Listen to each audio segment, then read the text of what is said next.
Vampire the Masquerade Bloodlines 2 might end up being the game of the year, but not in a good way. More like game of the year in terms of development hell than in terms of quality. The development has been so long and chaotic that it's hard to have any faith in the final product. Let's start with the main issue. The developers were completely changed.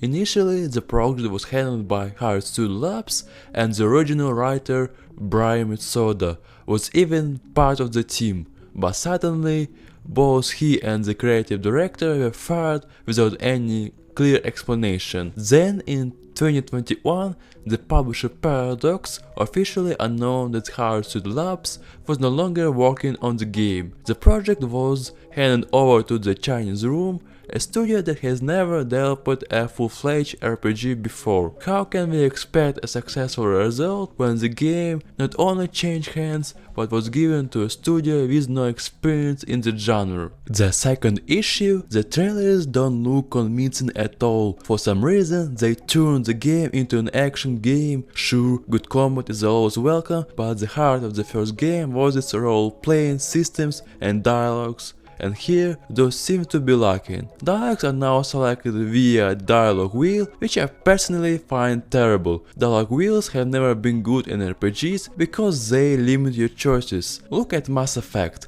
It wasn't the worst, but your choices were always between being polite or aggressive. Or worse, take Fallout 4, where your options were yes, yes, or sarcastic yes. From what I've seen, the new dialogue wheel will look something like this. On the left, you'll have aggressive confrontational choices, in the center optimistic or empathetic ones, and on the right, logical or rational responses. It's very reminiscent of Mass Effect, where dialogue options were defined more by tone. The problem for me is that you won't know exactly what your character is going to say or how they're going to say it, which severely limits role-playing opportunities. On top of that, the responses appear to be boiled down to good or bad with little room for neutral or nuanced answers. To be fair, the combat does look fine, but fans are waiting for the sequel because of the action. They want a great story and a deep role-playing system. Now let's remember the Hard Studio Labs version. To me it looked way more better. The dialogue system was a vertical list, making it immediately clear what your character will say, no guessing. There were skill checks like negotiation and caution that directly impact quests and offered alternative paths. The dialogue also had varied tones, friendly, threatening, curious, neutral, which really encouraged role-playing. I also like how exploration was handled. You could run along walls, crawl through ventilation shafts. It made getting around much more dynamic, and the protagonist wasn't voice acted, which I especially appreciate in RPGs. It makes it easier to project your own character onto them. It's a real shame we'll never see that version. All we can do now is more than what could have been. That's my take on the game. Maybe I'm wrong and will actually turn out great, but I seriously doubt it. Share your thoughts in the comments, leave a like and don't forget to subscribe. See you the next time.